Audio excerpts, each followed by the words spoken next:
This week, I'm going to teach you how to make a great project out of this issue of Block Magazine, designed by our guest contributor, Amy Latta.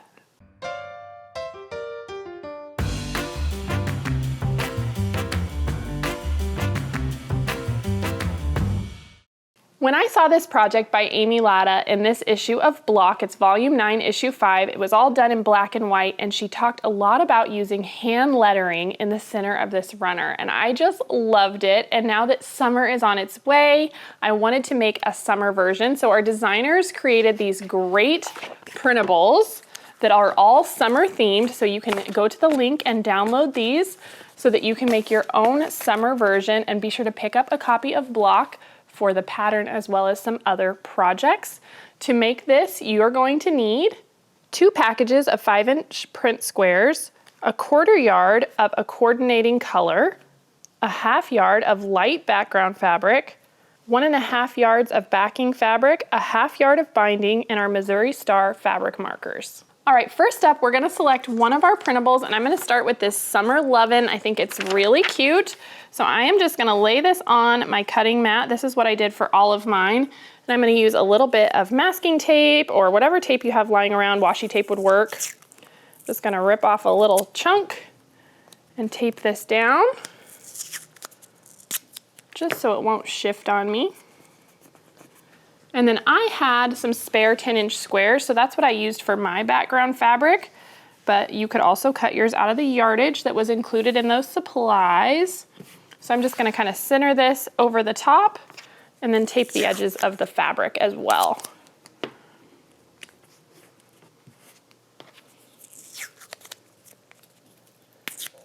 Amy did some great videos with us where she talks all about using hand lettering and these fabric markers to make labels, but you can absolutely, obviously use those techniques on any size block that you wanna make, which is so fun. And I just think that there's so many options once you figure out this like hand lettering skill. And if not, you can just use these printables that we've created. So to start off with, I'm gonna use the finer tip of my marker, and I'm just gonna go through and I'm gonna trace right on the edge. I don't know if you guys can see on the camera, but I can see easily through this fabric.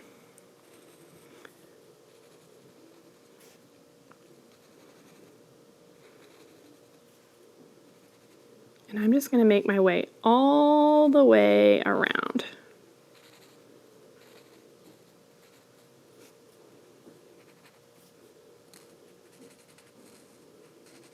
And one thing I learned as I was doing this is it's much more forgiving than I thought it would be.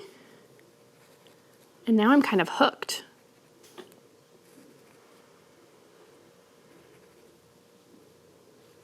All right, and then we can go back in and fill in all of those thicker areas with our wide tip marker until it is all done and it looks like this. I just think it comes together so quick. Like I said, I got really hooked. I had to make one of each of these, so I did all of the traceables. And then we can just move the paper out of the way for now. And we did leave a little bit of extra room. Like I said, I'm working with a 10-inch square, and we are gonna now trim this down to 8.5 so that if your design isn't perfectly centered once you trace it, you have a little bit of room to trim it up so that you're happy with that placement. So let's go ahead and do that. I'm gonna start by trimming my edges.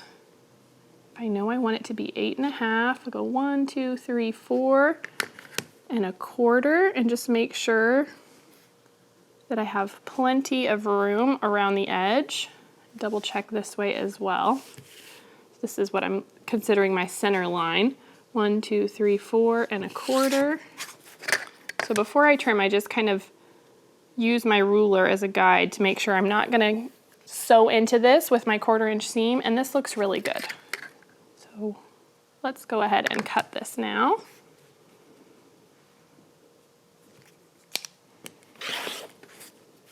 And I'll rotate this around.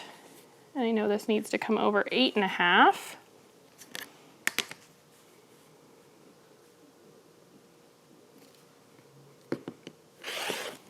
There we go. And now we can turn this and trim it this way.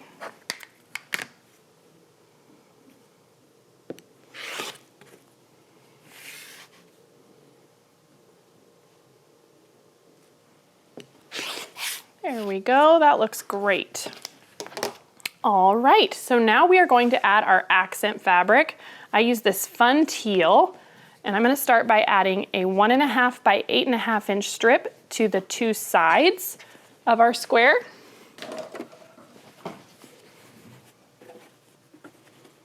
We'll just line this up here and zoom down the side.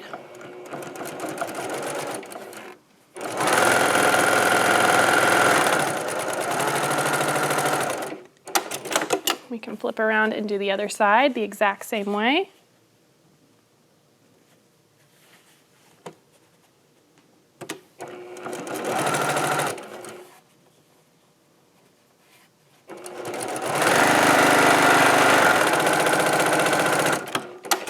All right, now I'm going to go ahead and press those back.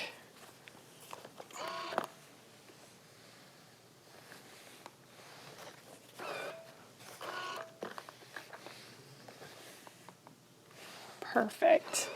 Now that I have those two strips on, I can go ahead and add my 1.5 by 10.5 inch strips to the top and bottom. So let's go ahead and do that.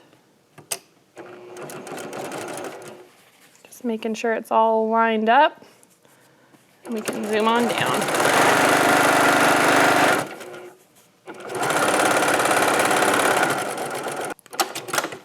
All right.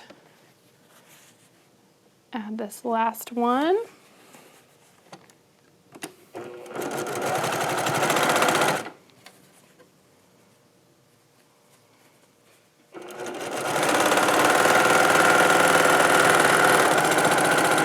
There we go.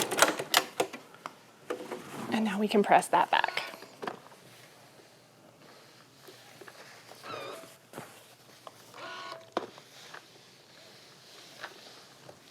All right, there that is, all done. I love that little pop of color around the edge. And now we can break into our charm pack. I used Honeycomb Hill by Catherine Linnaeus for Riley Blake Designs. This is such a fun summery collection. It's got some honeycombs and bees. You know, it's just really happy. So we can just open this up, and I just stacked a few different ones together because we're gonna cut all of our charm pack squares down into 2.5 by 5 inch rectangles. So I'm just gonna make sure I've got some variety here, pick a few different colors from the pack, different prints. That one's fun. How many do I have now? 3, 4, 5, let's pick a few more. About this one and this one. There we go. And I usually only like to cut through 3 or 4 at a time just because they can shift on you. So I'll split up my stack. But like I said, you would use all of your squares and cut them down into these rectangles. I'm just going to cut a few.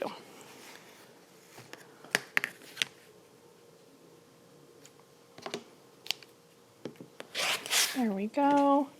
We can just make ourselves some piles to work from. Just gonna make sure that these are laying pretty straight.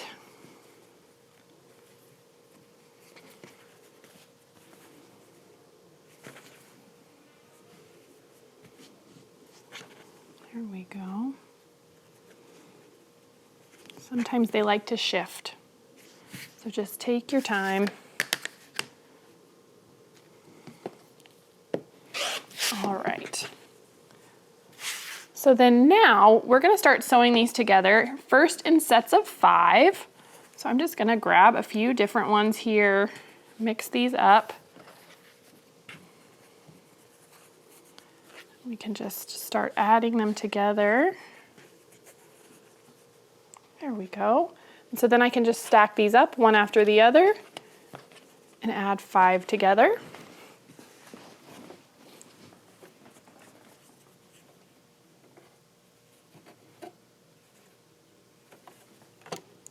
Some of the magic of this design is just that they're scrappy, so just make sure you have some variety in your rectangles.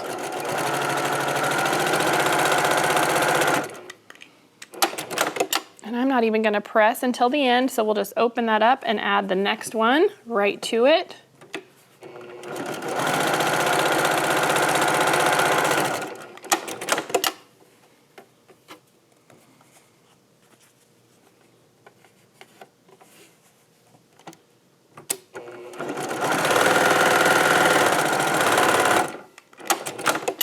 And one more.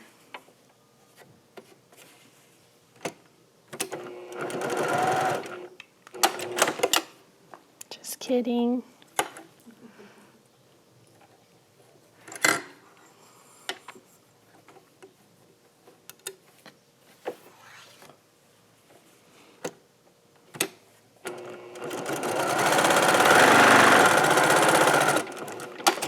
All right. So once I have those all sewed together, we'll just go ahead and press them so that they lay nice and flat. I don't really worry about which way the seams are going, just because it's not a huge deal. You only intersect at the top and bottom occasionally, so you don't really need to worry about it. So then let's talk about the two projects that are included in block, because you have both this runner that you see behind me and a couple of pillows. So to start off with, when we're making the runner, you are just going to fit your 5" by 2.5" rectangles, the 5 of them together, will line up right with your square that we made, and you'll add one in between 3 of your blocks. So you can see we've got 3 of our blocks that we made across, and so 4 sets of 5, and then top and bottom on the runner are 24 of these rectangles running the length of that. So that's how you'll make the front of the runner. For the pillow, you're just gonna mix it up a little bit. We are going to take our sets of 5,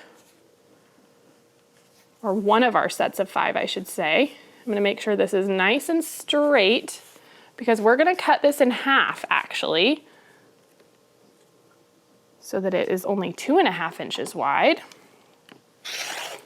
And this will serve as the 2 sides. You can even swap it around if you want it to be a little bit different. And then for the top and bottom, we're actually gonna add a couple more to this, because we're gonna need 7 total. So I've got one here. Let's see, make sure I've got something different than what I have on my ends here. And see if I can find one I like. How about this yellow? Maybe we'll do it this way, and it'll be really different. So I'm gonna add these 2 to the end.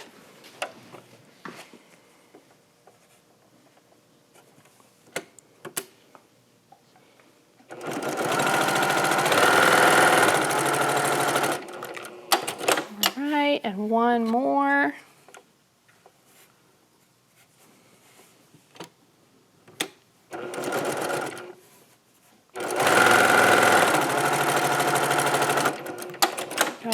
And we can press those.